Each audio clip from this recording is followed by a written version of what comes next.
This week, we're going to be talking about the scope and sequence of the AP World History classroom. And I want to give you three different models that I've personally used in order to get through the framework in a way that I think is best for the students, helps to teach the historical thinking skills, and helps you to have the flexibility to do the reviews you need to do at the end of the year. So some important overall considerations just to keep in mind as you're doing your overall calendaring this summer. First of all, you want to make sure that you plan out the 6 major units in the framework. The second thing you want to keep in mind are the thinking skills that you're going to be using. And one of the big things that has been pointed out in the training for consultants like myself, and for something you to consider within your classroom, is how you're going to introduce these major historical thinking skills. Some people want to introduce them all up front. I would be against that. I would suggest that you might want to consider of a way to introduce these in a chronological manner, but over a time period. So for example, one of the easiest ones to give to the students at the beginning of the year is comparison and contrast, or cause and effect. Then as you work throughout more of the year, you can go into periodization. Synthesis might be something for the end of the first semester or the beginning of the second semester, because at that point you have a lot more to work with. And then throughout the entire year, I would suggest one of the, not so much easiest, but one of the most consistent skills to be introducing to the students is context, and how context influences historical thinking throughout the entire year. You want to make sure during this time, of course, to include time for your tests, your reviews, and school holidays. So the first model that most of us are familiar with is the chronological model. I have taught according to this model, and there are a lot of definite upsides to this model. Here's a possible time frame that you might want to give for teaching the chronological model. So period 1 is at the beginning of September. It's only 5% of the class, so you want to get that done in about 2 to 3 weeks. Then you can get into the classical empires in period 2 from September to October.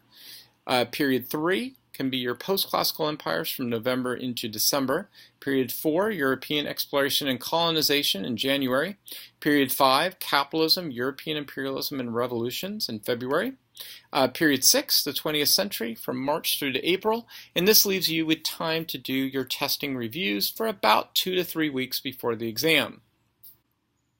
So the second model possibility that you can use is teaching the class backwards. When I first started teaching AP World History, I taught it for about 2 years chronologically. I had been teaching AP US History chronologically, and so I tried this new model. Now, I'm sure as you are hearing this, you're probably freaking out a little bit and thinking, really? You start from the very end and go all the way back to the beginning? How did the students not get confused? If that were the way that I would be teaching this class, trust me, I would agree with you. I think this would be a horrible way to teach the class.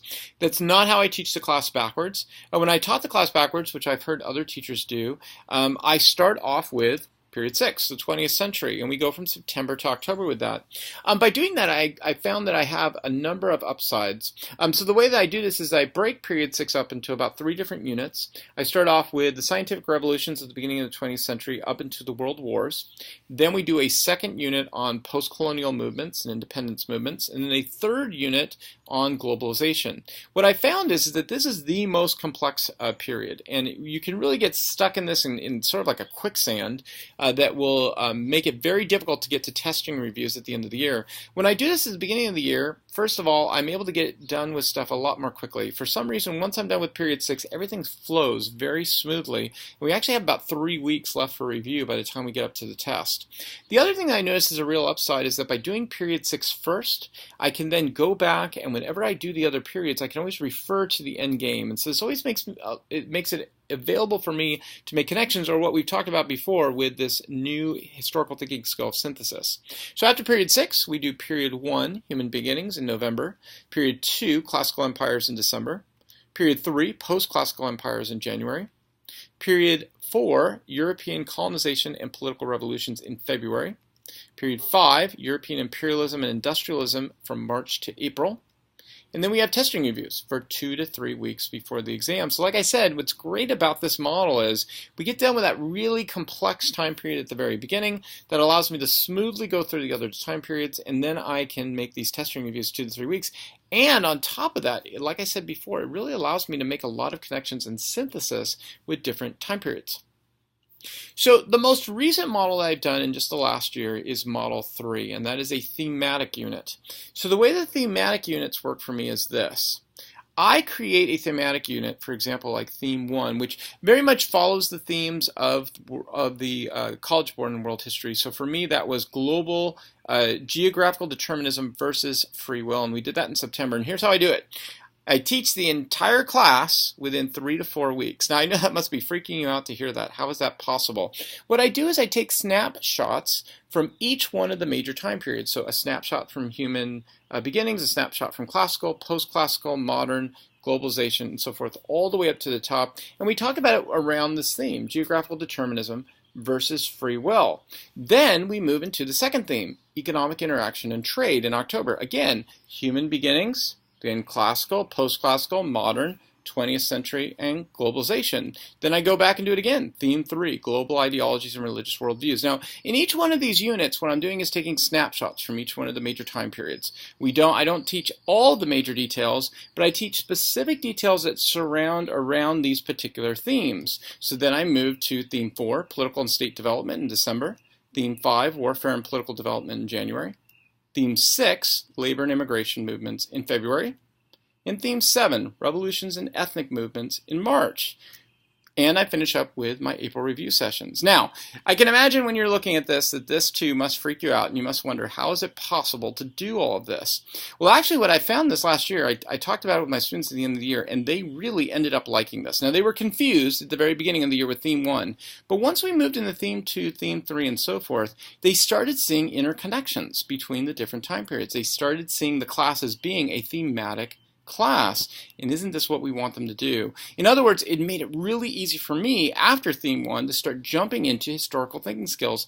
In fact, for me, I can teach synthesis basically by the time I'm in October because the kids already have seen a layout overall of all the time periods. In fact, there was one point this last year where I got up until about November and I almost felt like I was done with the class because by teaching the class this way, the kids had the basic framework for all the major time periods. Now, you're probably wondering, how can you set up a class like this?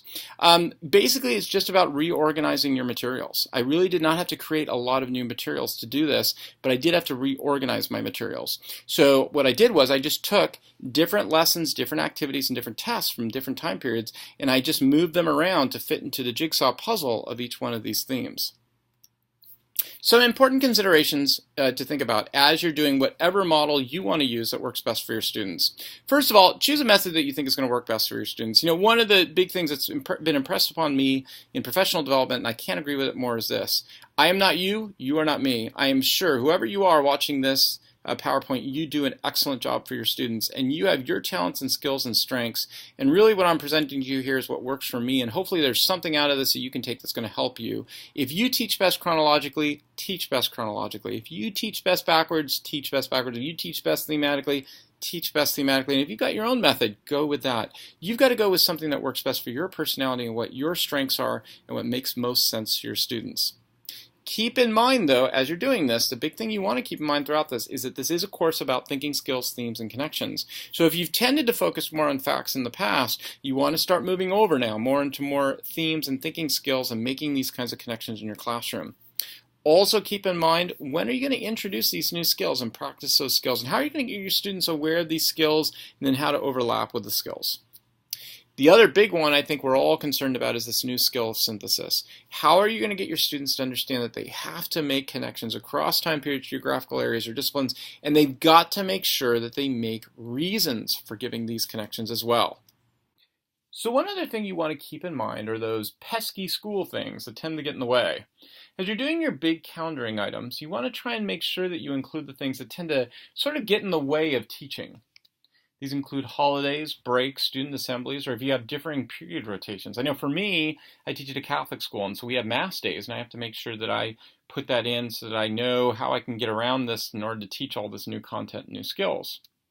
You want to make sure you include time for test reviews. At the end of the year, you're going to need about 2-3 weeks to get ready for the national exam, so you want to include that in whatever way that you teach.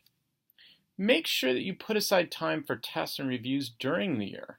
I know, during the year, whenever I hand out a test, that's basically a day that's gone. But it's not just a day, because then I hand back the test and we need to look over what the students tended to get wrong, what were the patterns. So that means we're losing time there as well. So you want to try and plan that in as you're doing your big calendaring. One solution you might think about in order to solve some of these problems is what's called the flipped lesson model, which we talked about earlier in the class, where you can have the student do some of the work at home, even like right after the test. They can just be ready for the fact that they're going to have to do 10-15 minutes of work looking at some kind of video to get ready for what's going to happen, so that as soon as you've done your review of that test, you can jump right back into the lessons that you need to do. Which brings us to this big concept that so many teachers are familiar with, and that's backwards mapping. So start with the date of the national test, give yourself those 2 to 3 weeks for test review, then input the units that you want to teach. Now go forward, after you're done with all of this, now go forward in the units and think of where do you want to put the big historical thinking skills that your students are going to need in order to build their knowledge. And one thing that I want you to keep in mind as you're doing that are what those skills are. So the happy analysis for context, historical context, audience, point of view, and purpose, cause and effect, comparison and contrast, and synthesis. So what are the big takeaways then as we're thinking about scope and sequence for the class? Choose a model for teaching a class that's going to be best for you and that fits really for the overall what we call the narrative. How the students are going to understand how AP World History works and the historical thinking skills. For me right now that's thematic, but in the past I've taught chronological. I've also taught backwards. So think of a model that's going to work best for you and then start doing your backwards mapping. Set up your course by doing this backwards mapping in which you use the national exam and your test reviews to set the context, and then you can start inputting the different units. Also make sure that as you're setting up your curriculum that you set up how you're going to introduce the historical thinking skills. How are you chronologically going to give the students an understanding of each one of those thinking skills and how they overlap?